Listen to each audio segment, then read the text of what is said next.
bon pour moi. Je veux en être délivré à cette heure au relais de toi. Blanc, plus blanc. Jésus, viens sur moi, délivrance. Seul tu peux calmer ma souffrance. Au pied de ta croix maintenant, tout conflit brisé, je me rends. Blanc, plus blanc. Blanc, plus blanc que neige. Blanc, plus blanc que neige. Lavé dans le sang de l'agneau, je serai plus blanc que la neige. Oh Jésus, ton sang précieux a lavé mon iniquité. Oui, tu m'as répondu des cieux, ton amour m'a tout pardonné. Je te contemplais, je puis voir, quand toi j'ai complète victoire. Au pied de ta croix maintenant, je me relève triomphant. Blanc, plus blanc. Blanc, plus blanc que neige. Blanc, plus blanc que neige. Lavé dans le sang de l'agneau, mon cœur est plus blanc que la neige. Blanc, plus blanc que neige. Blanc, plus blanc que neige. Lavé dans le sang de l'agneau, mon cœur est plus blanc que la neige. 191. Jusqu'à la Oh, nous te serons fidèles, jusqu'à la mort, tu seras notre roi. Sous ton drapeau, Jésus, tu nous appelles, nous y mourrons en luttant avec foi. Jusqu'à la mort, c'est notre cri de guerre, le libre cri de peuple racheté. Jusqu'à la mort, nous aurons pour bannière ta croix semblable au Christ ressuscité. Pour toi, Jésus, on est heureux de vivre tous les chemins avec toi semble doux. Agneau de Dieu qui ne voulait te suivre jusqu'à la mort, que le monde tout nous. Jusqu'à la mort, c'est notre cri de guerre, le libre cri d'un peuple racheté. Jusqu'à la mort, nous aurons pour bannière ta croix semblable au Christ ressuscité. Mais en souffrant, tu sais notre faiblesse, nous tomberons sur le bas en chemin. Si tu me viens accomplir ta promesse, jusqu'à la mort, nous tenons par la main. Jusqu'à la mort, c'est notre cri de guerre, le libre cri d'un peuple racheté. Jusqu'à la mort, nous aurons pour bannière ta croix semblable au Christ ressuscité. Jusqu'à la mort, nous regardons ta puissance, nous voulons vivre et mourir sous tes lois. Toi qui pour nous poussas l'obéissance jusqu'à la mort et la mort de la croix. Jusqu'à la mort, c'est notre cri de guerre, le libre cri d'un peuple racheté. jusqu'à la mort nous aura pour bannière ta croix sanglante, ô Christ ressuscité. Que ton esprit nous guide, nous anime, et que sa flamme embrasant tous nos cœurs, nous devenons à ta sainte victime, sur la mort même, un peuple de vainqueur, jusqu'à la mort, c'est notre cri de guerre, délivre plus d'un peuple acheté, jusqu'à la mort, nous aura pour bannière ta croix sanglante, ô Christ ressuscité. Prions, prions, prions, prions. Alors que tu as enduré ces jours-là, depuis passant comme un style de ballon qu'on joue entre Hérode et Caïphe, on t'a balancé depuis la nuit jusqu'au matin et en plein soleil, tu as porté cette croix rugueuse, cette voie rugueuse là pour monter les collines de Golgotha. Et c'était pour la solution pour notre péché. Seigneur, tu as enduré tout cela parce que moi j'étais pécheur. Et tu es venu me racheter en parcourant toutes ces choses-là, en subissant les moqueries et les règles, les crachats, l'ignominie du peuple, la moquerie à cause de mes péchés. Ainsi, Père, les soupirs de mon âme Christ poussent vraiment à toi que jusqu'à la mort je te suivrai également. Seigneur, que ce soit le témoignage du cœur de chacun de nous ici, tous ceux qui nous écoutent dans tout le monde entier. Père de gloire, jusqu'à la mort te suivront. La mort de la croix, quel qu'en soit, au Dieu de gloire, ce qu'on veut faire, nous allons te suivre. Car ni la puissance, ni les ténèbres, ni aucune autre créature peut nous éloigner de l'amour que tu as manifesté pour nous à la croix. C'est une question infiniment reconnaissant. Reconnaissant, Père de gloire, du fait que tu nous as gardés encore aujourd'hui, du fait que tu nous as gardés pour nous préserver en ce journée. Tu as veillé sur chacun de nous, dans notre maison. Malgré certaines difficultés, Seigneur, nous sommes réunis ici au devant de toi. Daigne, au Dieu de gloire, bénis ton peuple et bénis tous ceux qui nous écoutent de par le monde. Que ton nom seul soit élevé, Père de gloire, au nom du Seigneur Jésus-Christ, nous avons prié. Amen. Amen. Et que le peuple de Dieu dise Amen. Amen. Amen, amen, amen. Amen. Salut quelqu'un et asseyez-vous tranquillement. On essaie de manger. Ça va, vous allez bien? Très bien. Pourquoi vous ferez mieux mettre cette chaise ici? Vous ferez mieux. Bonsoir. Bonsoir. Veuillez décaler comme ça, c'est comme ça, pour laisser la femme du pasteur un peu à l'aise. Ça va, vous allez bien? Bien, pour la famille.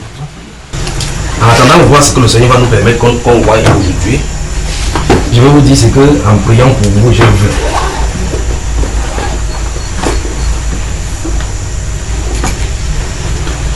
Regardez vraiment le calme qui n'est pas de mouvement.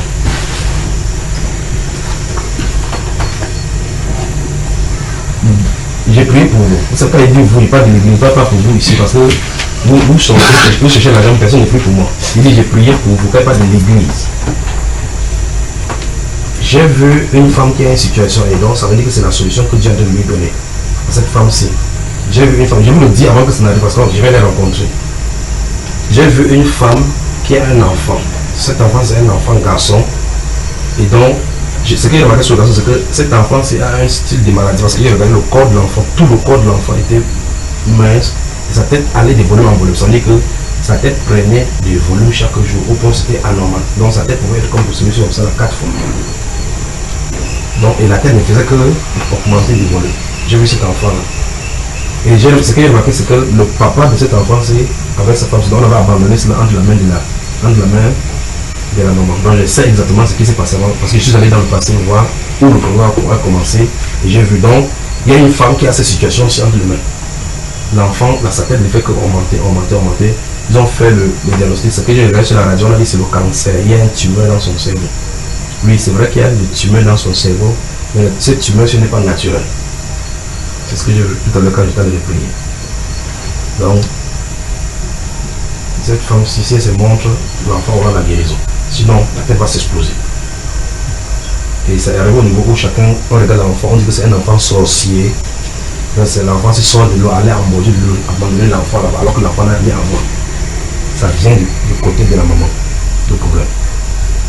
Donc si cet enfant, quand elle va venir, si elle rencontre avant que cet enfant se décède, elle va lui dire quelle est la cause de la situation, on va prier. Parce que je dis ceci parce que c'est quelque chose que Dieu montre.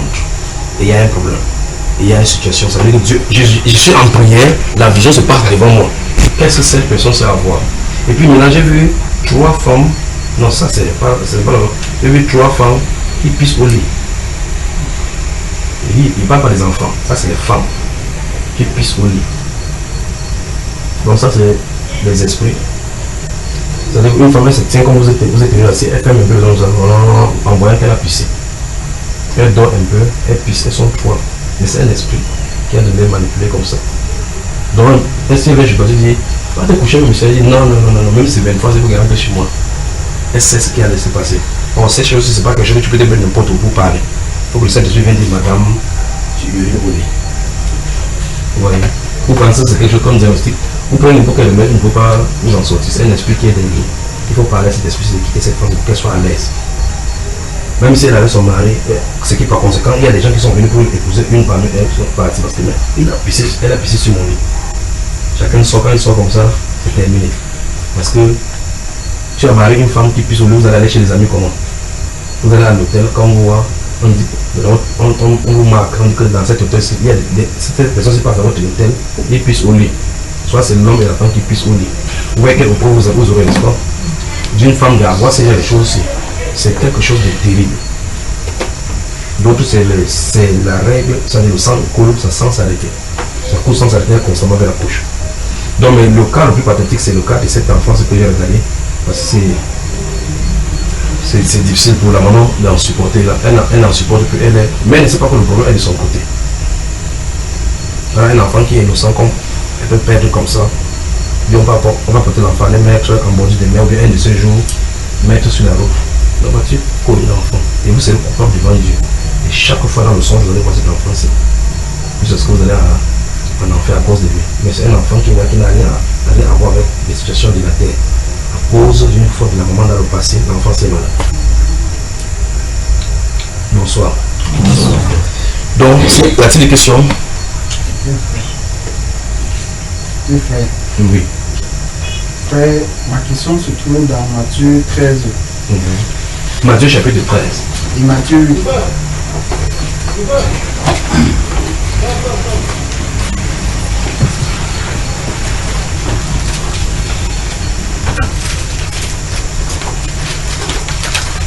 Lorsque vous venez, on ouvre la Bible ici, nous lisons. Quand on rentre à la maison, est-ce que vous passez tout ce qu'on a fait en allant devant le Seigneur pour vérifier si ce qu'on a fait est ce qui est écrit dans la Bible? Vous vérifiez cela? Vous vérifiez, frère? Vous vérifiez, frère? Mais c'est quand même curieux. Je parle à des hommes ou à des animaux. Alors, quand vous vérifiez, vous voyez que c'est biblique ou c'est pas biblique? C'est biblique. Alors, on devait avoir des comptes avant d'aller au Seigneur parce qu'il a dit à celui à qui on voit beaucoup donner, on va demander beaucoup. Donc, Dieu s'attend à ce que si vous recevez beaucoup de lui, vous vivez en conséquence conformément à ce que vous recevez. D'accord? Amen. Mon frère avec le caleçon, et tu ton caleçon en fait avec la clé. Donc chaque fois quand il te voit, c'est vraiment ça que je vois. D'accord, comment ça se passe depuis? Pas grand chose, ça veut dire quoi, pas grand chose? C'était normal. La grand-mère n'est plus venue. Bon, je sais pas comment il garde le caleçon, mais il te donne. Il te donne. Mais comment tu as fait alors qu'il vient plus? Vous voyez, quelqu'un comme ça, comme on était dans la prière ici, oui, il y a une femme qui te vient dans la nuit. Et cette femme vient, quand elle vient, c'est une maman normalement, mais elle vient en temps, je ne sais pas le visage de la personne. Si tu lui dis la personne qui fait ces choses-là, c'est que c'est le lendemain, c'est que c'est la police qui va aller, c'est la bagarre qui va les séparer. Elle va lui dire là-bas que non, frère, dis, pour qu'il reste tranquillement, ce ne sera pas comme ça. Quand elle va lui régler son corps. Donc c'est pour ça que mieux tu lui dis que c'est une maman. Elle se transforme en jeune fille de bien la nuit. Pourtant, vous voyez, vous pouvez vous saluer. Vous saluer. Tu parles n'importe où, mais même en Chine, elle peut te localiser parce qu'elle a fait un de tes poils. Comme ça. Oui, tu étais dans Matthieu chapitre 13 et Matthieu chapitre 8. Oui, frère, je veux savoir si le terme fils du royaume que le Seigneur Jésus utilisait dans Matthieu chapitre 13, le verset 38, c'est le même terme, fils du royaume. Ça a la même signification que fils du royaume qu'il utilisait dans Matthieu 8, verset 12. Lis les deux. Matthieu 8, verset 30. Matthieu 13, verset 38 dit, il dit, la bonne semence, ce sont les fils du royaume. Oui. Et Matthieu 8, le verset 12, dit ceci, mais les fils du royaume seront jetés dans les ténèbres du vide. Quand tu vois que ça n'est pas le même endroit, c'est écrit la même chose, c'est pas la même signification, n'est-ce pas? Et tu dis, tu finis de lire comme ça, après tu me dis, je vais savoir si c'est même. Alors que quand tu as lu, tu savais que malgré que c'est écrit comme ça, on ne parle pas de même catégorie de personnes. Pas vrai? Autre question? Oui, mon cher. Les frères, dans le livre de 1 Corinthiens chapitre 5, pour faire des reproches à dire de Corinthe, alors qu'ils ont déjà reçu le don de Saint-Esprit. Oui. Comment se fait-il qu'ils peuvent encore pécher autant alors qu'ils ont reçu? Viens ici. J'aime le cas pratique. Pas vrai? Je pose la question que tout le monde entend. Comment se fait-il que les Corinthiens, après avoir reçu le Saint-Esprit, par conséquent les dons, puissent encore autant pécher? Ouais. Tu es chrétien. Oui. Comment tu réfléchis pour dire? Si tu dis que tu es un garçon, comment tu réfléchis? Frère, tu es un garçon. Je suis un garçon. Tu es un chrétien. Oui, frère. Bon. Depuis combien de temps tu es chrétien? Je n'ai pas compté. Depuis combien d'années au moins essaie de Environ 2 ans. 2 ans. Bon. Tu es disciple du Seigneur Jésus. Oui, frère. Depuis 2 ans, tu as péché une seule fois. Plusieurs fois. Plusieurs fois. Vous savez, il faut amener les gens à un certain niveau pour qu'on puisse être séquent avec la parole, d'accord? Ok. Quand tu péchais là, tu étais chrétien. Oui, j'étais chrétien. La Bible déclare que les chrétiens suivent qui? Jésus-Christ. En faisant que tu imitais qui? L'autre. Ouais, ta soeur, frère. On arrive.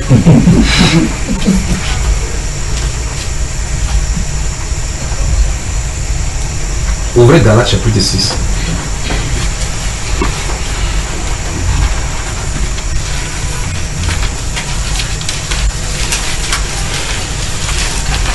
C'est comme si il y a quelque chose qui brûle. Quelle ton couleur? Si ça veut dire qu'il n'y a pas encore de feu, c'est que c'est pas bon. Non, c'est comme un appareil comme ça. Ne t'inquiète pas, on a mis la parole, sinon c'est un appareil, qu'est-ce que ça a à voir? Ne t'inquiète pas, d'accord? Ne soyez pas, quand on est dans la parole, ne soyez pas déconcentré, même si ça n'est pas, c'est sous le contrôle du Seigneur. D'accord? Comme l'autre jour, on a fait les jeux de vous appelez, c'est que les enfants jettent à ne pas. Le pied quelqu'un à bouger ici. Donc, Galates chapitre 6. Vous y êtes? Je veux qu'on lise le verset 1 ensemble. Donc, il est 1 et 3, on lit de la même façon au même moment. Vous y êtes? 1, 2, 3, on y va, verset 1. Frère, si un homme vient à être supplémentaire de faux, vous qui êtes spirituel, réglez-le avec l'esprit de sœur. Oui, suite, la suivante. En garde à toi-même, de peur que tu ne sois aussi tenté. Vous avez ce qui est écrit là-bas. Que ce passage ne vous quitte jamais. Que ça ne vous quitte jamais.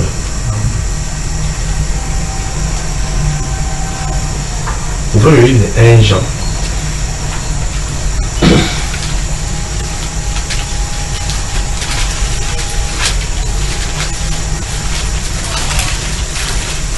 Puis ouvrez Jacques.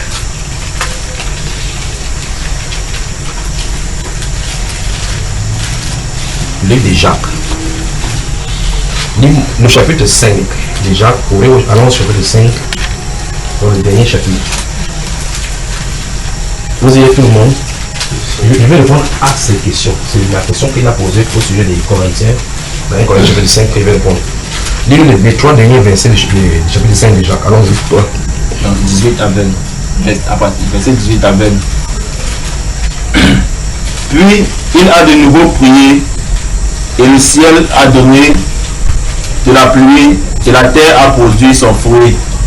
Mes frères et sœurs, si quelqu'un parmi vous s'est égaré loin de la vérité et qu'un autre l'y ramène, sachez que celui qui ramènera un pécheur de la voie où il s'était égaré sauvera une âme de la mort et couvrira une foule de péchés. Remis ça ici parce que dans le il n'y a pas frère et soeur. Allons ici avec le lit ici. Puis il pria de nouveau. Et le Non, allons-y directement de 2 derniers versets. Allons-y. Mes frères, si quelqu'un parmi vous s'est égaré loin de la vérité et qu'un autre l'y ramène, qu'il sache que celui qui ramènera un pécheur de la voie où il s'était égaré sauvera une âme de la mort et couvrira une multitude de fautes, de péchés. Vous avez su ça? Vous avez su ce qu'il dit? Vous avez lu ce qui est écrit dans Galates qu'on a commencé à lire, n'est-ce pas? Maintenant, allons dans le chapitre dans 1 Jean.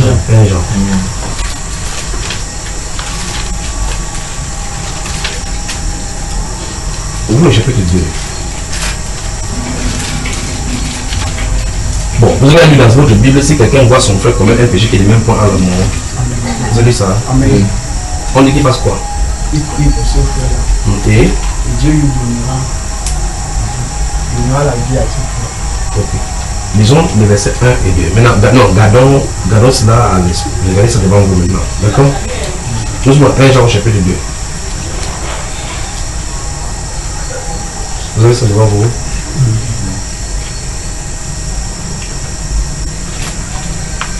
Les deux premiers mots, c'est que ça commence par quoi? Les petits enfants. Mes petits enfants. Mes petits enfants, je vous écris ces choses afin que vous ne péchiez point. Vous avez ça, frère? Mais si quelqu'un a péché, nous avons un avocat auprès du Père, Jésus-Christ le juste. Il est lui-même une victime expiatoire pour nos péchés, et non seulement les nôtres, mais pour ceux du monde entier. Vous avez remarqué? Alors, verset 14, rapidement, verset 14. Je vous écris quoi? Père, Oui, parce que vous avez connu celui qui est dès dès le le commencement. Verset 15. Je vous ai écrit, jeunes gens, Jeunes gens. parce que vous êtes forts et que la parole de Dieu demeure en vous Oui. et que vous avez vaincu le malin. Vous voyez, en haut, il parle de père, il parle de petits enfants, il parle des jeunes gens. Ce sont des niveaux de maturité spirituelle. Ce sont des niveaux de maturité spirituelle. Alors, nous sommes au chapitre 2. Rentrez au chapitre 1. On va revenir sur ces cas-ci dans l'œuvre de la croix encore, dans la deuxième partie. Vous avez au chapitre 1. Amen. Regardez le verset 8. Vous avez ce que dit au verset 8. Si quelqu'un Si nous disons Si nous disons que nous n'avons pas de péché, nous nous séduisons nous-mêmes. et la vérité n'est point en nous. Verset 9. Mais si nous confessons nos péchés, il est fidèle et juste pour nous les pardonner, pour nous purifier de toute iniquité. Mais vous voyez quelqu'un aujourd'hui, pour la Bible dit qu'il est chrétien. Il commence à marcher, il dit que non, il n'y a plus de péché dans le monde. Et la Bible a s'adresser ici aux chrétiens. Il dit si nous, la personne qui parle la plus écrite s'inclut dedans. Il dit si nous confessons nos péchés. Il ne dit pas si vous. Alors dans le chapitre 2, il dit je vous écris, petits enfants. Donc là, il s'exclut. Moi, je vous écris afin que vous ne péchez point. Or, il n'écrivait pas de lettres aux païens, c'était aux chrétiens. Parce que les chrétiens doivent entrer en contact avec les. Il dit je vous écris ceci afin que vous ne péchez point. Mais si l'année que vous lisez comme ça et que vous êtes dans le pays où vous avez péché, ça veut dire que le compte n'est pas fini pour vous. Il y a un avocat. Parce que le sang de Jésus-Christ parle en notre faveur jusqu'à ce qu'il revienne. C'est ça qu'on appelle la période de grâce. D'accord? Alors, 1 Corinthiens chapitre 5 dit à partir du verset 1 que on entend dire qu'il y a des impudicités parmi vous, au point où ça, une impudicité comme ça ne se nomme même pas comme chez les mondains. Et c'est au point où l'un a la femme de son père. Et vous êtes dans l'orgueil, vous êtes entré dans l'orgueil, vous n'êtes pas plutôt entré dans l'affliction, afin qu'un tel homme soit retranché du milieu de vous. Mais moi, absent de corps, mais présent d'esprit, étant uni avec vous dans la puissance du Seigneur Jésus-Christ, j'ai déjà jugé un tel homme, qu'il soit livré à Satan pour la destruction de la chair, afin que l'esprit soit sauvé au jour du Seigneur Jésus-Christ. C'est terrible. C'est terrible, je vous le dis. La question maintenant c'est, comment cette personne-ci, parce que c'est là où on parle de dons spirituels, celui qui a donné les dons ceci, comment ils ont pu avoir à faire comme ça? Ouvrez encore Galates. Rapidement, avant qu'on arrive ce soir. Donc on va revenir travailler dans ces thèmes-ci. Rappelez-moi, c'est bon qu'on en parle. Une vie sans péché. Une vie sans péché. Mener une vie, comment mener ma vie sans péché? C'est dans Galates.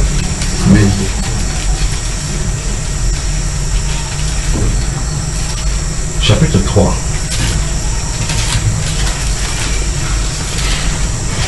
Maintenant, Souvenez-vous, dans toutes les jours de un livre de 1 Jean, on va y revenir. Dès qu'il est Galilée, on va revenir dans 1 Jean. D'accord.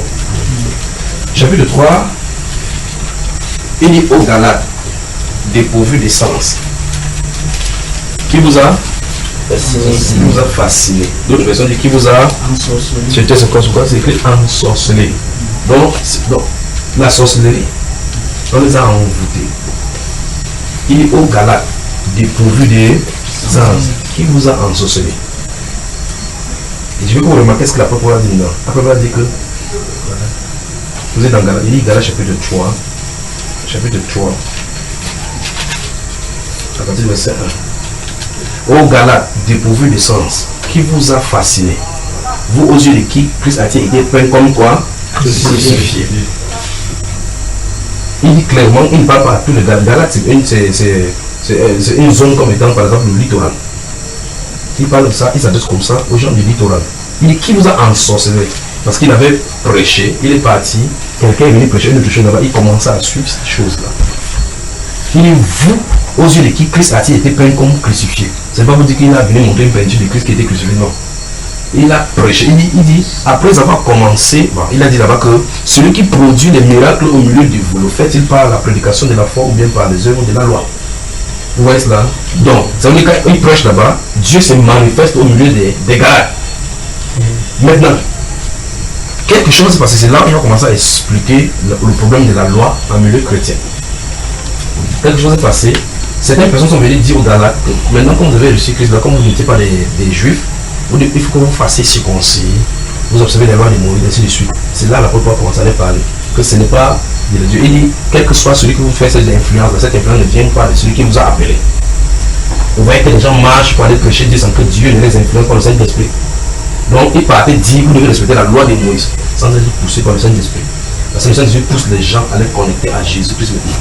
Parce que la loi était des choses charnelles, instituées jusqu'à ce qu'il y ait une époque de réformation, comme il dit au verset 19, 20 et 21 là-bas. Vous voyez, maintenant, il était gardé par un pédagogue, la loi, dans les choses sacrificielles. Alors quand les gens croyaient, les Juifs croyaient que quand ils devaient croire, puisque c'est le Dieu d'Abraham, le Dieu d'Isaac, le Dieu de Jacob, le Dieu d'Israël, ils croyaient que comme tu es païen maintenant, ils croyaient que c'était le judaïsme. Les gens quand ils croient au Dieu d'Abraham, ils vont faire les choses que Dieu avait dit aux descendants d'Abraham, d'Isaac, de faire. Alors ils ne comprenaient pas qu'eux ils faisaient cela pour montrer que quelque chose de réel devait venir. Et on était entré dans le réel. Par conséquent, quand ils sont venus, ils ont commencé à influencer ces gens-ci. L'apôtre Paul a écrit pour corriger cela.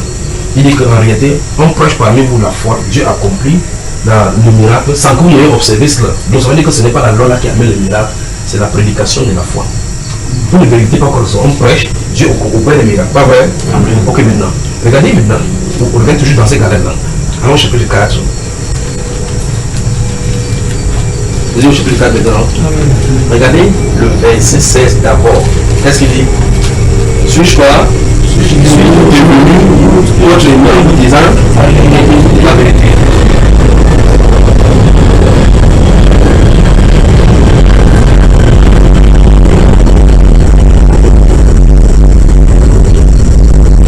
Bon, il y a des gens, même chrétiens, quand je dis la vérité, ça lui fait du mal.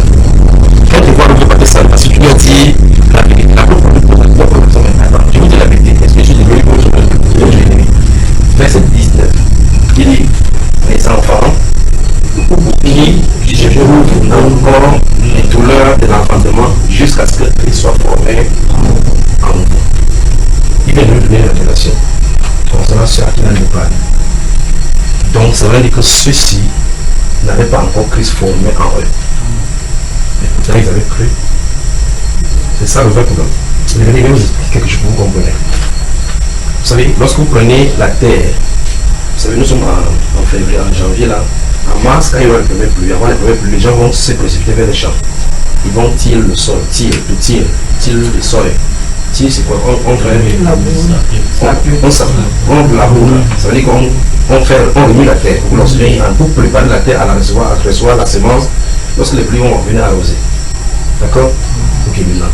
Lorsque le moment arrive, selon le type de semences, cette personne sera des arachides, du maïs, du haricot, des concombres, ainsi de suite, tout ce que vous pouvez nommer. Après, on va mettre dans la terre. Qu'est-ce que cette personne a mis dans la terre? Semence de quoi? Maïs, le nom maïs. Après que la pluie est arrosée, 4 jours après, on voit une petite chose qui sort là-bas, vert. Oui ou non? Oui. C'est le maïs là-bas? Non. Ça fait partie du... Ce n'est pas encore le maïs. Le but, ce n'est pas ça. 3 semaines, ça pousse. Ça a un certain niveau. Tu vois, il y a la croissance. Pas vrai? C'est le niveau de croissance spirituelle alors que Dieu nous a montré par les plantes. Alors tu ne dois pas t'attendre à ce que ce maïs qui vient de naître là te donne les pieds que tu veux. Vous me suivez? C'est pour cela que dans Galates 6, il a dit que celui qui est dévot, qui croit être quelque chose, quand tu vois quelqu'un, toi qui es spirituel, tu vois quelqu'un qui tombe dans le quelque chose, redresse-le avec quoi? Douceur. Parce qu'on n'a pas le même niveau. Je peux te donner les marabouts sur le même lieu. Mais si c'est toi, tu vas dire jamais, tu vas faire comme ça. Pas vrai? Il y a des gens qui disent que viens accompagner chez le marabout, là, tu vas dire jamais, frère, je t'attends dehors. C'est pas ça, frère. Sur quoi tu te bats? Pourquoi tu dis que lui, toi, en moi, t'attends dehors? Il m'a dit que toi, tu sais, c'est toi que tu comptes. Moi, je ne sais pas si moi, c'est quoi? Nous sommes d'accord? Je vois sur les antennes de la radio comment des musulmans défient les chrétiens. D'autres, les marabouts musulmans, ils disent, je veux transformer le pasteur si en chèvre. Le pasteur tient le bébé comme ça, il dit, ah Seigneur Jésus. Le marabout lui dit, vous ne croyez même pas vous à la Bible que vous prêchez. Il a raison. Comment on peut influencer un chrétien avec la Bible devant lui? Comment? Mais si vous dites seulement oui, le pasteur dit que la Bible dit que finis tout ce que tu bavardes là, dis seulement oui, on voit. Le pasteur ne dit pas oui, transforme parce qu'il sait où il se trouve. Comment on peut challenger Dieu comme ça? Challenger Dieu. Et aller s'en sortir. Parce que cette personne ne sait pas où se trouve. Donc, le titre pasteur apôtre ne ferait pas les démons. C'est eux qui donnent même ce titre en grand dans le monde. Vous voyez ce que je viens de dire? Alors, le niveau de croissance que vous voyez, chaque fois que vous allez. C'est pour ça que j'aime le balcon là, je regarde les plantes là. Levez-vous, je vais donc vous montrer les arbres, sortez un à un. Allez-vous sur le balcon, vous allez voir un groupe de papaye qui est semé là-bas. Allez-y, un à un. Commencez par là, allez regarder. Puis vous venez. Allez-y, 2, 3, vous allez voir. Sous le coton là, tout juste, il y a semé les papayes. Vous allez remarquer, quand vous voyez, venez vous asseoir. Allez-y, allez-y. Les nouveaux, allez vous voir. Je vais vous montrer quelque chose. J'ai dit exprès que, j'ai dit à ma femme, chaque jour, il va là-bas, il regarde. Il dit, c'est pour prêcher. Et le moment est arrivé. Allez, regardez. C'est là, vous allez remarquer qu'il y a un papaye là-bas qui est d'abord semé là-bas devant. Parce qu'il y a un groupe ici, ils sont là nombreux. Dieu merci maintenant pour la lumière que le Seigneur nous a permis d'avoir là dehors. Voilà, quand vous voyez, venez vous asseoir, que Dieu vous bénisse. Amen.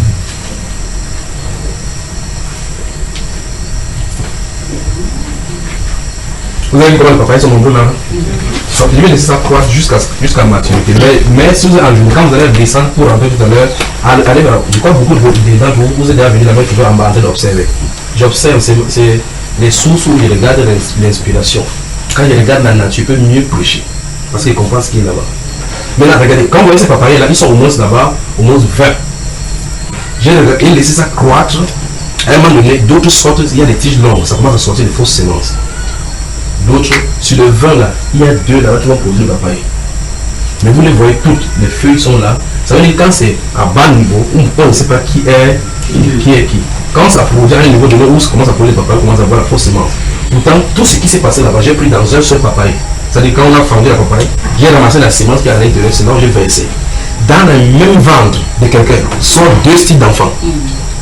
L'autre qui est délinquant, c'est ce que le papa dit que c'est ça, il ressemble à ton père. La mère dit que jamais c'est chez toi que ça sort. L'autre enfant est doux, calme, avec le nez de la maman et les yeux du papa. Le père dit que son œil est comme pour moi. La mère dit ses yeux sont comme moi. Lui n'est calme, il ressemble en même temps les deux. L'autre ici, vous posez la question, celui-ci sort vraiment. Même les femmes là portent des choses dans les ventres, pas vrai frère. Alors voilà les papayers qui sont. C'est pas seulement là, il dit qu'il veut prêcher seulement avec les types comme ça, vous saisissez. De la même façon, ça sort, je crois que je vous ai dit, si je vous ai dit qu'il veut prêcher à un moment donné, donc, même ventre, destiné différent. Il dit, parlez ça, c'est ici, n'est-ce pas? Alors, lorsque vous voyez ces papayes comme ça, ils sont sortis de même papaye. Je pose la question. Les jours où les deux ont commencé à pousser, tous recevaient la même pluie. Ils disaient, gloire à Dieu, au Seigneur. Ils ont la même ressemblance, la parole de la piété. Un est destiné pour le feu, l'autre pour être mangé, vraiment, pour le griller. Vous savez, n'est-ce pas? C'est donc pour cela, Jésus nous a dit, ça allait fruit, qu'on allait les records. Parce que si on dit quoi? Si on dit c'est quoi la marque de tu vas dire ce sont les papayers. Les papayers, c'est ce qui produit là. Dans ce cas, pourquoi l'autre ici, elle ressemble au papayer, mais ça ne donne pas là. Ça veut dire la définition du papaye, celui-ci ne remplit pas, mais pourtant il ressemble. C'est un usurpateur. Dieu a permis ces choses-ci pour qu'on puisse comprendre sa parole. Donc en réalité, donc, les semences sur la terre que vous faites là, quand vous allez dans le maïs, vous allez, quand il regarde des femmes travailler sur le champ, il va m'asseoir, j'observe, parce qu'il comprend ce que Dieu dit là. Mais elles sont de travailler avec le champ, ça va rendre compte. Donc quand tu mets le maïs, même si tu voudrais que le maïs soit là maintenant, il faut se demander voir l'américain qui dans le Congo que ça sort. Quand il est sorti, tu manges, ça va t'entraîner dans la sorcellerie. Alors tu dois avoir la patience. Donc la vie spirituelle, la vie chrétienne consiste en la marche, dans la persévérance, en la patience. Pour obtenir le fruit. L'apôtre Paul dit ici que mes enfants pour qui j'éprouve encore les douleurs de l'enfantement, comme s'il allait dans les accoucher de nouveau. Il est jusqu'à ce que, il a tout cette douleur jusqu'à ce que Christ soit formé en eux. Donc l'objectif c'est ceci, si Christ est formé en un chrétien, il ne doit pas avoir ces problèmes-là. D'accord? Donc tu peux avoir le don spirituel, parce qu'arrêtez, regardez ce que je dis. Ce maïs qui pousse jusqu'à cette taille. Je vous dis c'est le maïs. Est-ce que c'est le maïs? Mais ça contient du maïs. Il dit cette tige-là contient du maïs. Parce que le maïs qui va être produit dans 3 mois va se retrouver, petit à petit, c'est ça qui va monter pour produire le maïs. Donc ce maïs-là, au sens minuscule, se trouve à l'intérieur. Si à cette étape-là, on supprime ça, le maïs que tu attends, tu n'avras pas vrai. Alors c'est ça. Toutes ces choses-là, ce processus-là dans la patience qui produit donc finalement le maïs, d'accord? Le chrétien quelqu'un qui est chrétien dès le départ, tu n'as pas attendre de lui qu'il fasse comme l'apôtre Pierre, qui vive comme l'apôtre Paul, c'est pas possible. Vous me suivez, frère? Parce qu'il y a un processus de croissance. C'est pour ça que la Bible déclare, faites tous vos efforts pour joindre à votre foi la patience, la tempérance. Il monte jusqu'à l'amour. Il y a des gens qui, même si tu fais n'importe comment, quand tu bavardes, tu dis que bavarde ça part, tu bavardes parce qu'il ne sait pas où il est traversé. Mais Dieu va le faire passer jusqu'à ce que les ennemis voient les ennemis. Un jour, où la personne coule les larmes, la délivrance est là, elle a avancé d'un cran. D'autres personnes qui sont, quand ils courent au Seigneur de Christ, la première chose que Dieu fait, Dieu le délivre, le nettoie, il lui donne l'amour. La personne, tu vois, la personne commence à dire, frère, aimons, l'autre reste derrière, parce qu'il ne sait pas comment faire, c'est Dieu, on ne t'a pas encore fait ça. Celui-là, lui, il a eu la grâce de comprendre l'amour. Or, le fait qu'il ait eu la grâce de comprendre l'amour, il ne va pas croire que tout le monde va comprendre comme il a voulu. Il va comprendre, chacun a une grâce spéciale. C'est pour ça que dans 1 Corinthiens chapitre 12, le Seigneur, parlant du corps de Christ comme étant des membres, il dit que l'œil ne peut pas dire à l'oreille que comme je ne suis pas oreille, je ne suis pas du corps. Non, parce que l'œil a sa fonction, l'oreille a sa fonction. Même si l'œil veut entendre le Congo, ça que l'autre en train d'entendre, il n'entendra jamais, il n'aura jamais cette grâce-là. La bouche ne goûtera jamais au film. Et l'œil ne léchera jamais au alcool de quelqu'un. Vous comprenez ça, mais chacun a son rôle. Et chaque chose a sa place. Dans 1 Corinthiens chapitre 12, donc, la Bible déclare au verset 18. La Bible déclare que Dieu a mis chaque membre dans le corps comme il a voulu.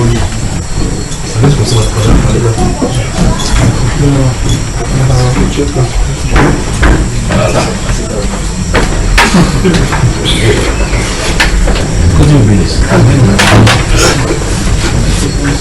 Qu'êtes-vous venu voir? Vous vous asseyez ensemble, vous serrez, vous êtes là comme ça. Vous êtes venu voir quoi au Jésus? Vous entendez quoi? Que Dieu vous bénisse au centuple, tout ce que vous entendez. Alors je disais dans 1 Corinthiens chapitre 12, verset 18, la Bible déclare, et Dieu a mis chaque membre dans le corps comme il a voulu. Vous voyez cela? Donc c'est Dieu qui a placé chaque membre dans le corps. Puis il dit, et si un membre souffre, tous souffrent ensemble.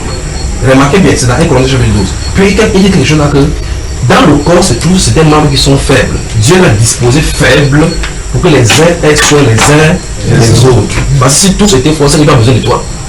C'est pour cela que Dieu fait que j'ai une faiblesse. Tu es fort quelque part, tu puisses me soutenir. Là où tu es faible, je puisse te soutenir. C'est pour ça que personne dans le corps de Christ ne peut être unique en son genre, dans ce sens que je n'ai pas besoin de l'autre. Tu auras besoin de quelqu'un. Tu auras besoin de quelqu'un. Et au moins, je m'assois, vous entendez quelqu'un me prêcher, dit, mais si c'est des obligations, il ne peut pas prêcher comme ça parce que cette grâce-là est pour lui. Waouh, ça y est, mais c'est pour la connaissance de la scène, elles sont bénies davantage. Mais il y a des gens que, quand il entend prêcher, il veut seulement que ce soit lui qui prêche. Tu le regardes, il est jaloux. Il dit, comment, Seigneur, pourquoi lui prêche? Moi, je ne peux plus prêcher ça. Si la main veut marcher, elle va marcher pour longtemps, frère. Prenez les gens qui font la gymnastique, ils font ça seulement dans le show. Qui marche ici au Carrefour, voir. Il va savoir que cet entraînement a été donné au pied marche sans problème. Vous comprenez cela? Alors il faut que chacun connaisse sa place. Ce sont ces choses qui amènent des désordres dans le corps de Christ. Alors la vie chrétienne est faite de tel enseigne qu'il y a des niveaux d'évolution. C'est ça que montre le maïs. Quand vous mettez le maïs ne produit pas instantanément. L'apôtre Paul dit par exemple dans 1 Corinthiens 3, il dit j'ai semé. Quelqu'un a quoi? Arrosé. Vous voyez cela, donc on est des semences. Il dit vous êtes le champ de Dieu. Donc ça veut dire vous allez dans le champ, vous observez le champ, vous allez voir que Dieu a parlé de l'église dans le champ. C'est pour ça qu'il fait prêcher en regardant le champ, frère. Alors il dit vous êtes le champ de Dieu. Selon la grâce qui m'a été donnée, j'ai planté. Apollos a arrosé. Dieu a fait croître. Donc vous voyez qu'il y a un niveau de croissance. Et pour que ça se passe, il faut qu'on arrose. Alors maintenant, regarde bien maintenant. Voici donc ce qui se passe dans 1 Corinthiens 5. 1 Corinthiens 5, l'apôtre Paul a planté. Il n'y a pas eu d'arrosage. Par conséquent, tout ce genre de désordre s'est passé. C'est ça. Parce que quand on arrose, ça se passe que les gens oublient. Quelqu'un va venir prêcher autre chose pour ajouter à ce qui était là-bas. Ça veut dire quoi? Ça veut dire que les chrétiens doivent recevoir les différents grades, les différents ministères. Dans 1 Corinthiens 3, vous allez voir, nous avons commencé à dire, l'apôtre Paul dit, il dit, vous êtes vous qui devez être des hommes d'un corps charnel. Il dit, en effet, lorsque l'un dit, moi je suis d'Apollos, comme aujourd'hui, c'est comme vous parlez, vous allez me faire entendre la situation de l'église encore. Ça me choque quand quelqu'un vous entendez quelqu'un dire, tu es chrétien doux. Chrétien doux, ça veut dire quoi? Quel sens biblique ça va avoir? On dit par exemple, ça c'est le grain de quoi? Il dit c'est le grain de maïs. Est-ce que tu as donné le grain de maïs africain? Le grain de maïs bassa. Pourquoi on oublie le chrétien? Puisqu'on a dit que le champ là c'est l'église.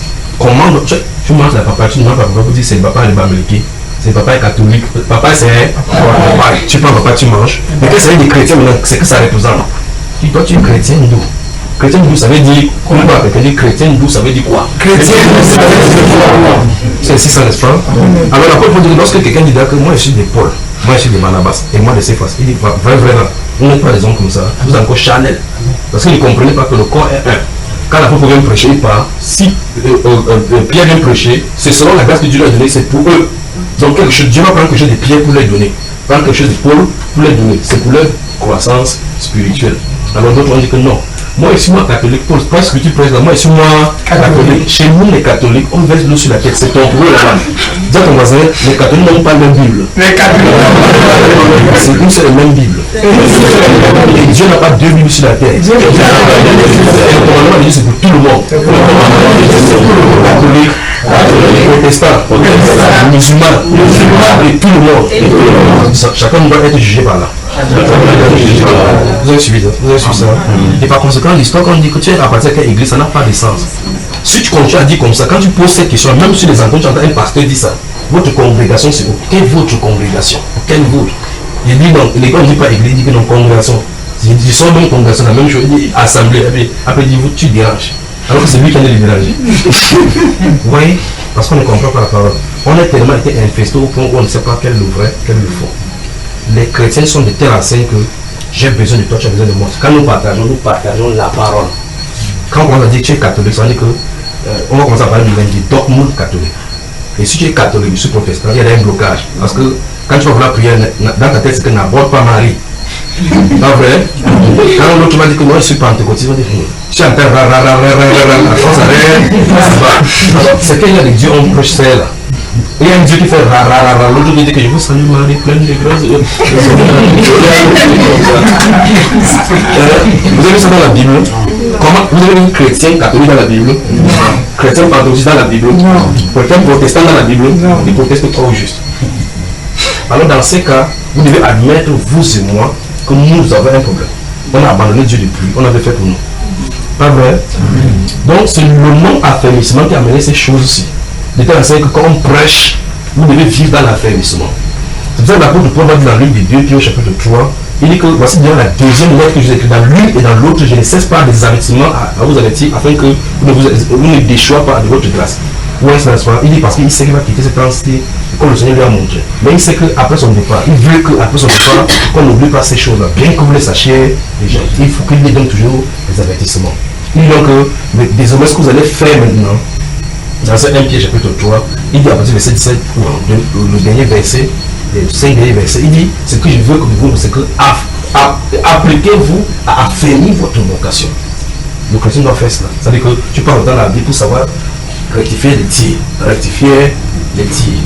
dans ta voie. Quand vous n'avez pas ça, vous dites que nous sommes dimanche aujourd'hui, on lit les versets, vous allez noter, vous allez déposer, comme vous faites dans la religion, vous déposez chez vous. Vous attendez Jésus venir, que le frère Junior va encore dire ça. C'est qu'on n'a pas changé. Vous êtes catholique, maintenant sortant en appliquant les méthodes catholiques. Vous devez comprendre qu'il s'agit de votre vie. Vous devez vérifier chaque jour si ce qu'on dit est biblique. Vérifiez ce que Dieu veut de vous. Vérifiez si votre vie est en règle. Vérifiez que, en vous posant toujours la question. Dans Amos chapitre 4, la partie 12, ça c'est 4, 12, ça. 4, 12, le verset 12 c'est, il dit, prépare-toi à la rencontre de ton Dieu. On n'a pas cité mon nom là-bas. On n'a pas dit les pasteurs, on a dit prépare-toi. Donc quand tu le sais que le doigt est sur toi. Prépare-toi à la rencontre de ton Dieu. Donc ça veut dire quand tu vas lire la Bible, la question, tu vas sortir chaque fois que tu fais la Bible. Tu dois répondre à cette question-ci. Si je dors cette nuit-ci, Dieu siffle la fin de ce monde-ci. Est-ce que je serai de son côté? Cette question doit être répondue chaque soir. Parce que tu peux te coucher comme ça, tu ne te lèves pas. Il faut que tu te lèves du bon côté. Donc même si on veut dire que le papa a versé l'eau glacée sur toi là-bas, ça ne change rien là-bas. Parce que lui-même, ça ne le laisse pas. Donc arrangeons-nous à être en règle avec le Seigneur chaque minute. D'accord frère? Alors, j'ai dit qu'on devait lire 1 Corinthiens, verset livre là, il faut voir la livre 1 Jean chapitre 2. Rentrons-y maintenant, il conclut avec sa question avant d'avancer ce soir. Souvenez-vous, les chrétiens fonctionnent avec le même niveau que les semences. Lorsqu'on met une semence en terre, ça doit produire. D'accord? 1 Jean maintenant, d'accord? Prenons 1 Jean. Non, j'ai dit quand je vais lire un livre, on va aller dans 1 Jean. Parce que je vous ai dit de regarder 1 Jean, parce qu'on va y revenir tout à l'heure. Et on va sortir de là, n'est-ce pas? Ok, maintenant, vous êtes avec moi? Chapitre 2, on y était tout à l'heure. Chapitre 2. Vous allez maintenant compléter la question pour dire, parce qu'il dit, comment se fait que ceux-ci ont reçu les dons, mais ils continuent à vivre dans le péché. Je vais revenir en plein dans cet enseignement dont je parle. Maintenant, lisons à partir du verset 20, qui va me lire ça. Tu vas me lire ça ici bien mal. Nous allons lire le verset 20 jusqu'au verset 27. On va voir ce que ça dit. Alors, non, prenons à partir du verset 18 pour voir de quoi il est question. Petits enfants, c'est la dernière heure. Voilà. Et comme vous avez appris qu'un antéchrist vient, il y a maintenant plusieurs antéchrists. Par là, nous connaissons que c'est la dernière heure. Ils sont sortis du milieu de vous. Non, explique là. Ils sont sortis du milieu de nous. Voilà, c'est pas vous qui écrivez. Oui, on continue. Mais ils n'étaient pas des nôtres. Oui. Car s'ils avaient été des nôtres, ils seraient demeurés avec nous. Oui.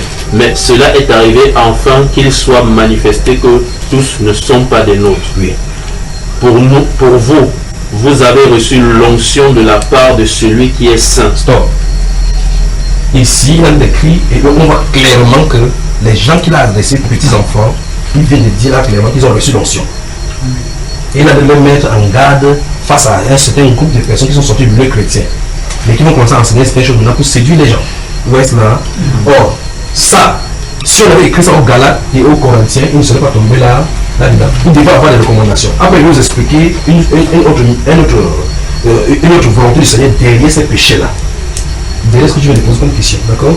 Il dit, après il va expliquer terre à terre ce qui est écrit, il va vous expliquer qu'est-ce que Dieu recherchait dedans.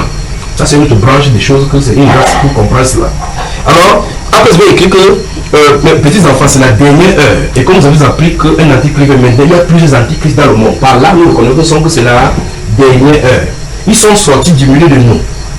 Ils n'étaient pas de nôtres, car si Dieu était de nôtres, il serait demeuré, il serait resté. Cela a été manifesté afin que tous, avec que tous ne soient pas de nôtres. Mais là, il dit que pour vous, donc il y a ceci, un groupe, puis il y a nous, pas vrai?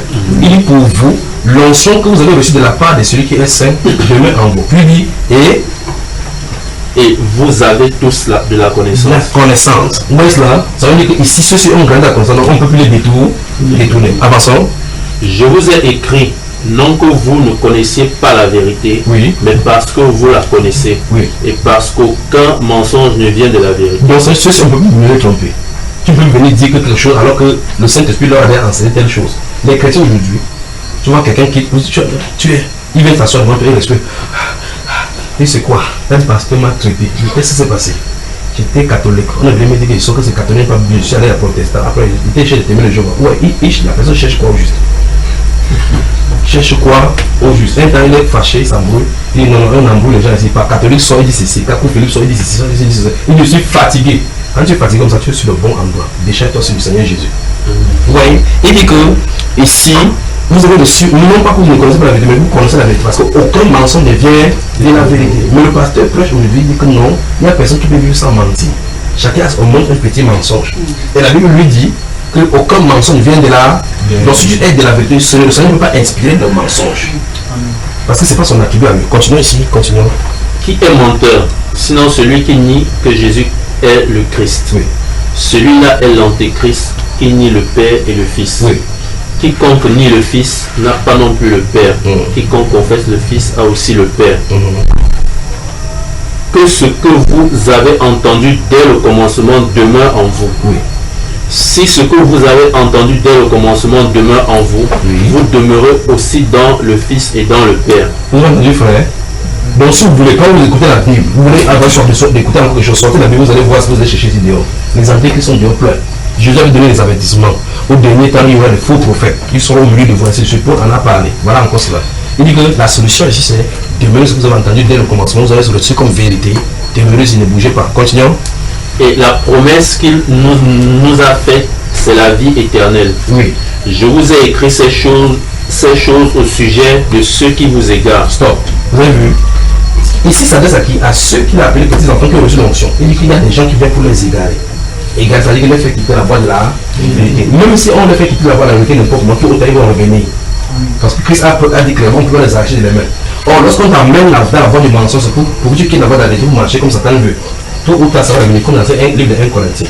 Tu vois, effectivement, comme vous allez lire 2 Corinthiens, vous allez remarquer que la personne qui avait couché avec son père ici s'est repentie dans le second chapitre, n'est-ce pas?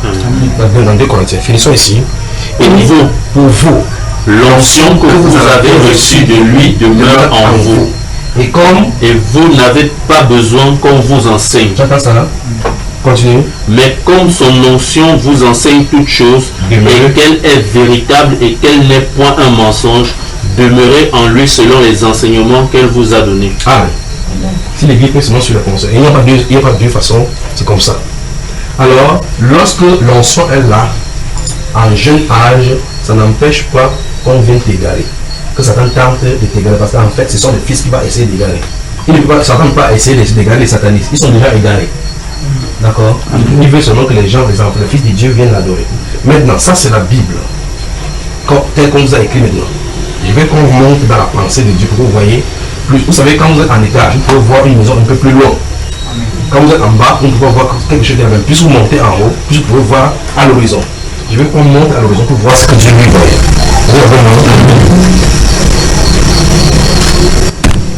Je vais essayer de dire parce que c'est compliqué, mais je vais dire avec le langage simple. Si c'est compliqué, vous forcez votre visage, j'arrête et puis on avance dans un endroit. Mais je vais essayer de vous montrer quelque chose, d'accord? Le Seigneur Jésus a dit dans Matthieu chapitre 16, verset 18 et suivant, il dit, je bâtirai mon église. Quand il dit, je bâtirai mon église, ceux qui sont aux côtés de lui, vous savez, quand il donne les avertissements aux apôtres que priez que votre fruit ne soit pas au jour de sabbat. On a l'impression que ça sera là. C'est-à-dire que les choses vont se passer là. Même les apôtres qui écrivent disent que le Seigneur arrive comme un voleur. Nous attendons selon notre promesse et notre souci. Quand ils écrivent ces choses, ils croient que c'est là. Mais voici 2000 ans, Jésus n'est pas encore venu. Donc le projet c'est entre ses mains. Et par contre, quand c'est tout l'année de dire depuis, ne concerne pas une seule époque, mais toute l'église. Vous voyez, toute la période que va durer l'église. Parce que dans toute la période, jusqu'à ce qu'il revienne, il va venir pour chercher l'église. Et par conséquent, s'il y a une instruction, parce qu'il a dit je bâtirai mon église, c'était dans le futur. Il a quitté, l'église a commencé. Tant qu'il n'est pas encore venu chercher son église, l'église est toujours sur place. Et par conséquent, comme il est omniscient, il savait ce qu'il faisait, il baptisait l'église, il donnait comme ça les avertissements, les modes de vie dans l'église. Mais c'est par conséquent, l'église naissante, Dieu a permis qu'il y ait cette faille ici pour que nous, lorsqu'on a cette faille aujourd'hui, on puisse voir la solution qu'il amène. Parce que dès le départ, il y a eu un livre qui devait être écrit. Écoutez-moi très attentivement. Il n'y a pas chaque fois qu'on devait écrire la Bible, chaque fois que chaque époque on écrit une Bible, chaque fois qu'on écrit une Bible. Dieu permet qu'il y ait des erreurs au départ. Il donne des solutions de ces erreurs. Pour dire, voilà la marque déposée. C'est ça que Dieu voit écrire. C'est pour ça qu'il a permis ces choses. Alors sinon, aujourd'hui, s'il n'y a pas ces cas dans la Bible, vous devez dire, ok, aujourd'hui, il y a un chrétien là-bas qui a touché la femme de son frère. Qu'est-ce qu'on va faire? Vous allez la Bible, vous ne trouvez nulle part. Et vous, si vous ne trouvez nulle part, vous ne pouvez pas donner de loi. Dieu a répondu donc à toutes les questions que l'Église pourra se poser, jusqu'à ce que Christ revienne. C'est ça, n'est-ce pas? Donc il y a bien de nouveau. Quand la Bible déclare, par exemple, dans Romains chapitre 12, verset 1, il dit, je vous exhorte donc par la compassion de Dieu à offrir vos corps comme un sacrifice vivant, saint, agréable à Dieu, ce qui sera de votre part un culte raisonnable. Ne vous conformez pas au siècle présent. On monte encore plus en étage. Vous savez que c'est un niveau. Si je ne vois pas bien, celui qui sera plus en même 4 étages va voir encore davantage. Donc monter au 4e étage. Regardons encore ceci. Dieu regarde dans l'étage du futur. Il regarde qu'il y aura le Beyoncé, les Trash TV, manga, les XXL, PV, avec les fins au nombril du haut, vias. Les dos du haut, ventre du haut, avec les modes. Il regarde comme ça. Comment on veut faire ça? Si on écrit, éviter les modes avec les ventres et les dos dehors. Il y aura une époque où il n'y a pas ça, les gens ne vont pas comprendre. Vous voyez ça, n'est-ce pas? Dieu cherche un mot qui va couvrir toute l'époque de l'église. Ne vous conformez pas au siècle présent. Quand on va finir de lire maintenant, si vous passez notre siècle et notre mode vient qui va envoyer les chrétiens, vous allez ouvrir la Bible, ça va dire la même chose. Dieu est sage, frère. Dieu est sage. Il dit le seul. L'état est que cette phrase-là, vous allez lire en 2000, ça dit la même chose. Si votre mode là dérange, vous allez d'abord voir que ça ne veut parler de ça. Vous rentrez pas. Comme il y avait les cigares, la cigarette, le repas, le tout. Dieu ne va pas commencer à embrouiller les gens que le repas. C'est que les joueurs disent le repas, c'est quoi, Seigneur? Parce que c'est pas le repas ici, c'est pas le repas au Congo. Vous voyez cela? Il dit qu'est-ce qu'on va faire? Comment on va faire pour contracter ça? Il dit si il veut mettre un repas, caribou. Il y a des gens qui n'ont pas caribou, ils ont plus les inoculants. Il y a des gens qui ont plus de céréales à l'intérieur pour changer les peaux. Il dit comment on va faire? Il dit vous êtes le temple de Dieu, votre corps est le temple du Saint-Esprit. Si quelqu'un détruit le temple de Dieu, Dieu détruira lui-même. Alors on a K1. Si papa tu détruis le repas, déjà ton frère tu es dedans. Tu es dedans. Tu détruis avec la cigarette, tu es dedans. Tu dessines avec l'alcool, tu es dedans. Tu dessines avec l'hydropinone, tu fais avec le caribou, tu es dedans. Déjà ton frère Dieu est infiniment sage. C'est là où vous avez le 4e étage. Si on vous avez un 5e niveau, vous allez dire frère Julien arrête. Donc c'est ça que je vais vous expliquer. Alors Dieu a permis ces choses-ci dans l'église du départ. Beaucoup ça nous donne des corrections pour que chaque fois qu'on a un problème, on dit comment on a résolu ça dès le début. C'est pour ça qu'il n'y a plus de modèles à changer. Il n'y a plus de choses que nous pu s'ajouter. Je ne veux pas prêcher quelque chose qui soit contre à cette Bible, c'est parce qu'on a déjà mis la fondation. On a seulement continué à regarder en vérité, seulement qu'on a des marches comme on l'a dit, sans s'en éloigner. C'est le modèle de la Bible, c'est ce que mon père a dit qu'on fasse. Si quelqu'un fait autrement, Dieu ne le connaît pas. Amen. Amen. Bonsoir. On peut maintenant commencer. Oui. Vous avez saisi. Il dit ce qu'il y a plus comme exemple. Il peut vous amener partout.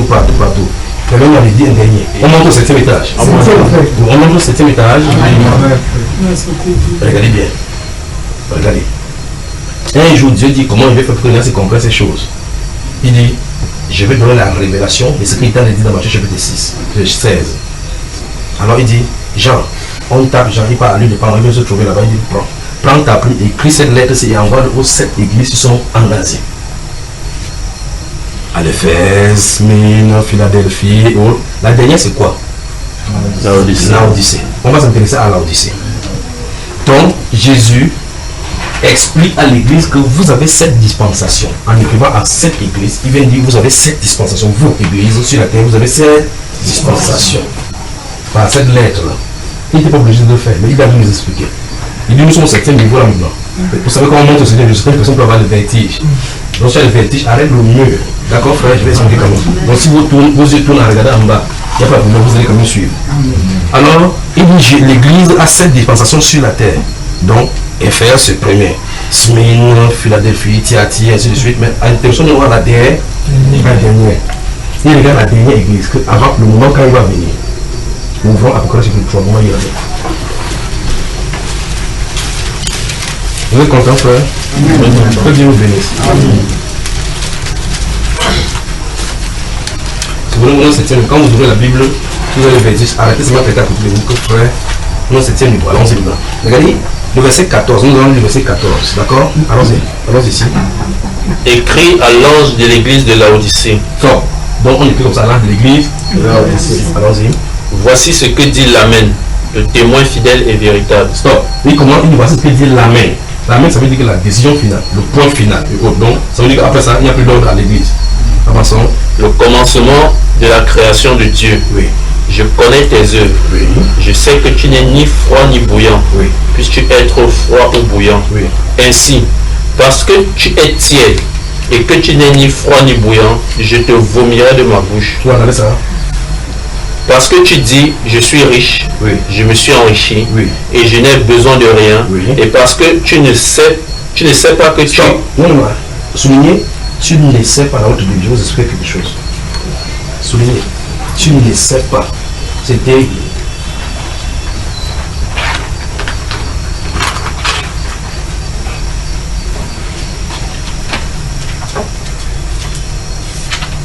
Vous avez souligné, si tu ne sais pas, et parce que tu ne sais pas que tu es un malheureux, deux, misérable, toi, pauvre, quatre, aveugle et enfin, et nu. et libre. Continuons. Je te conseille d'acheter de moi de l'or éprouvé par le feu, afin que tu deviennes riche, Oui. et des vêtements blancs, afin que tu sois vêtu, et que la honte de ta nudité ne paraisse pas, Oui. et un collier pour poindre tes yeux, Oui. afin que tu vois. Oui. Moi, je reprends et je châtie tous ceux que j'aime. Oui. Aie donc du zèle et répands-toi. Oui. Voici, je me tiens à la porte et je frappe. Oui. Si quelqu'un entend ma voix et ouvre la porte, j'entrerai chez lui. Je souperai avec lui et lui avec moi. Puis dit, Celui qui vaincra, je le ferai asseoir avec moi sur mon trône, oui. comme moi j'ai vaincu et me suis assis avec mon Père sur son trône. Écoutez la révélation, écoutez maintenant, allons-y. Que celui qui a des oreilles entende ce que l'Esprit dit aux églises. Stop. L'Esprit dit ah. Donc, Dieu se tenant là-bas, savait effectivement qu'il y a une dernière église, il va s'adresser là-bas. On dit ici qu'il a dit à qui? Aux églises. La Bible a dit qu'il se tient où pour frapper? À la porte. Bon, quand on se tient à la porte, on peut se tenir à l'intérieur et à l'extérieur. Mais le verset a dit qu'il est où? À l'extérieur.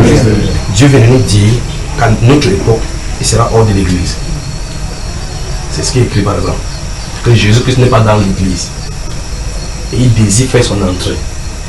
Et il dit que ceux qui seront conscients de cet état, ils vont le rechercher dans la repentance. Il va entrer pour souper avec eux. Puis il dit, c'est à l'église qu'elle le dit, il ne dit pas ça aux païens. Mais les chrétiens passent aujourd'hui pour dire aux païens que ouvre la porte de ton cœur. Le païen ne sait même pas où son cœur se trouve. Il fait comme ça. La porte de ça est où? Il ne connaît pas. Ouais. Et le pasteur dit que ouvre la porte dans la Bible de quelqu'un, ouvre la porte de ton cœur. Il n'a pas dit la porte de ton cœur là. Le cœur n'est pas une porte. C'est pas de cette façon-là. S'il y a une porte, c'est Dieu qui a la clé de cela. Vous voyez? Ici dit, si quelqu'un entend ma voix et ouvre, j'entrerai. Donc ça veut dire qu'il est à l'extérieur. J'entrerai chez lui. Donc il est à l'extérieur. Je souperai avec lui et avec moi. C'est même pas encore ça. Il arrive depuis le haut. Alors, ici, quelqu'un a les oreilles, qu'il entende ce que l'Esprit dit aux églises. Il s'adresse à qui, frère? Aux églises. La question c'est, qu'est-ce qu'on a fait? Souvenez-vous, c'est la dernière église. Et ça concerne notre époque. Qu'est-ce qu'on a fait pour qu'il se trouve à l'extérieur? Alors, nous sommes à certain niveau. Première chose, revenons plus haut. Il dit verset 14, écrit à l'ange de l'église de Laodicée. Première chose, le verset là dit que l'époque qui sera la dernière sera marquée par le mouvement féministe. Il a dit là-dedans. Vous avez remarqué cela? Vous avez remarqué ça dedans? Il écrit à l'ange de l'église de Laodicée. Laodicée, c'est Laodicée, ça vient du nom d'une femme. La fille d'Antiochos qu'il avait volé. Donc c'est la ville, on avait donné le nom à cette femme-là. Donc c'est le nom de le seul nom de l'église qui est nommé après une femme. Laodicée. Donc il veut dire l'époque de l'esprit qui va se manifester là-bas, ce sera l'esprit féministe. Et il n'y a pas d'époque où l'esprit s'est manifesté féministe, c'est manifesté comme notre époque. Vous allez aller point par point, vous allez voir que Dieu a parlé ça depuis. Il n'a pas besoin de donner les détails. Après il dit à ses serviteurs de prêcher alors maintenant. On continue. C'est comme vous êtes en état, vous regardez dans tous les mondes, dans tous les horizons. Il dit, je connais tes œuvres. Donc tout ce qu'on a fait la vie, il peut être caché. Il dit, je sais que tu n'es ni froid ni bouillant. Donc ça veut dire l'église de ce époque, on fait seulement des tapages. On dit qu'on est dans l'église réveillée. Donc nous disons aujourd'hui que nous sommes dans l'église réveillée. Quelle est la caractéristique de l'église réveillée? Enlever le micro, le baffle et les pianos et devient catholique. C'est-à-dire morte. C'est ça qui fait le bruit pour vous tenir debout. C'est ça qui fait le bruit pour vous tenir debout. Ça fait le bruit. Quand on fait le bruit, on ne peut pas dormir. Bon, voilà donc la caractéristique de l'église. L'église réveillée, c'est là où il y a beaucoup de musique, beaucoup de sonorisation. C'est ça l'église réveillée. Mais Jésus lui donne la prestation en disant qu'en réalité, il n'y a pas d'église réveillée. Tous sont dormants. On est tiède, on est dans l'intermède. Il dit à ce temps-là, La conclusion, c'est qu'il va nous vomir. Vous voyez? Puis il continue dans sa révélation, il dit, parce que tu dis, dans l'église de notre époque, donne sa propre interprétation. Nous sommes riches, Dieu nous a bénis, on a eu des grands terrains, on a eu une grande vaste maintenant, on va construire notre grande église, Dieu a béni notre ministère. Des gens viennent chez nous maintenant avec la voiture, les voitures sont garées dehors. Dis à ton voisin, chez les témoins, il y a plus. Chez les catholiques, gars très grave. Si la voiture et les bénédictions là, Si la voiture et les bénédictions sont les témoignages de Dieu, les francs-maçons sont un avantage dans Dieu plus que toi. C'est Dieu qui a donné. Il donne seulement la prestation de mon père, ce qu'il dit ici. Il dit parce que tu dis, je suis riche, je me suis enrichi. Donc, la doctrine de prospérité sera prêchée dans l'église de la fin. C'est ce que je suis en train d'enseigner là. N'est-ce pas, frère? Parce que tu dis, je suis riche. Donc, chaque fois, on va parler de richesse. C'est ce langage que nous allons l'utiliser. Dans l'église de la fin, on va prêcher la richesse. Sois béni. Je vais bénir quelqu'un ici. Je veux quelqu'un qui va prendre l'enveloppe ici, là, donner une semence qui va lui faire mal, même de 500 millions. Dans quelle église? Vous voyez cela? Et Dieu dit ici que parce que tu dis, je suis riche, je me suis enrichi. La question c'est comment ils s'étaient enrichis avec les voies de détour. 2 Pierre chapitre 2 dit qu'il y a eu parmi les peuples des faux prophètes, il y aura parmi nous des faux docteurs qui introduiront les sectes pernicieuses et qui introduiront les doctrines là pour entrer les disciples avec il dit par cupidité. Par quoi? Cupidité. Ils feront quoi? Ils trafiqueront de vous au moyen des paroles trompeuses. Donc les pasteurs vont venir avec des langages secrets. Te parle comme ça, tu sors là, tu donnes. Quelqu'un te dit que je prêche, quand il prêche, oh, vous ne connaissez pas Dieu. Donc on croit que quand on vient s'aimer dans les postes. Quand il prêche au Nigeria comme ça, quand il prêche pas, on veut mettre l'argent au sol. Il dit quand tu donnes comme ça, la quantité de ton amen détermine l'arrivage de ton miracle. Quelqu'un qui maintenant amen, ça serait le mot de tête. Dis amen, ça change dehors du bois. On ne manipule pas Dieu. C'est ça, n'est-ce pas? Quand tu dis amen 3 fois, ça vient. Il dit amen. Il dit qu'il n'entend pas d'amen. Donc son amen, c'est lui qui est Dieu qui va accomplir ça. Il faut la délivrance pour passer de cette époque-ci. Alors, ici, la Bible déclare que parce que tu dis, remarquez très bien, ils sont allés doucement. Parce que ça veut dire que c'est nous, dans notre église, notre époque, qui sommes en train de nous apprécier nous-mêmes. Parce que tu dis, je suis riche, je me suis enrichi, et je n'ai besoin de rien. Maintenant, lui, dans son appréciation, il dit, parce que tu ne sais pas. Vous avez souligné ça, n'est-ce pas? Dieu veut nous dire, l'ignorance va être une autre caractéristique de notre époque. Donc, on récapitule en remontant. 1. L'église de notre époque sera infestée par le mouvement féministe. Par conséquent, l'onction féminine sera dans l'église. Les femmes vont vouloir prendre la place des hommes, vouloir enseigner. Chacun va. C'est lui là, ça va être derrière l'église. 2. La richesse va prendre aussi. Donc il y aura la lutte sur les femmes, sur les richesses. 3. La Bible déclare qu'on sera dans l'ignorance parce que tu ne sais pas. Donc on est dans cet état sans toutefois le savoir. C'est la plus grande des malédictions ici. Que tu as un mal, que tu ne connais pas pourquoi, comment tu souffres. Comment vas-tu avoir le remède? Tu vas devant un docteur, il dit quel est ton problème? Tu dis docteur, je ne sais pas. Tu veux que le docteur te fasse quoi? Le meilleur docteur, il va te donner la diarrhée, comme tu quittes ça. C'est pas ça, frère, c'est la même réclame, pour que ça ne te dérange plus. Tu meurs une fois. Il dit parce que tu ne sais pas, je vais vous souligner ces choses que vous avez, que le Saint-Esprit grave cela comme un burin de fer, avec des burins de diamants dans votre esprit. Il dit parce que tu ne sais pas. Être dans l'ignorance, c'est un problème. Donc l'église de notre époque est dans l'ignorance de toutes ces choses qu'il a reprochées. Il dit parce que tu ne sais pas. Il dit que tu es misérable. C'est vraiment dire, malgré qu'il dit que vous voyez les gens qui sont riches dans l'église, il dit oh, Dieu m'a béni le témoin. Bien aimé, je vous dis Dieu m'a béni ce jour. Amen. Oh, j'avais un contrat, on m'a donné 100 millions. Tu parles. Qui a donné ça? La Bible déclare c'est la bénédiction de l'Éternel qui enrichit et les fonds suivre nos cœurs chagrin. Donc il veut dire il y a un autre style de bénédiction qui n'enrichit pas. Il y a les chagrins derrière. Vous me suivez? Alors il dit parce que tu ne sais pas. Je veux que vous voyez la phrase encore, tu ne sais pas. Donc Jésus dit que notre époque, on est dans l'ignorance. Que tu es misérable. Pauvre. Vous avez le mot? Dans l'église, malgré qu'elle a dit qu'elle est riche, elle est dans la pauvreté.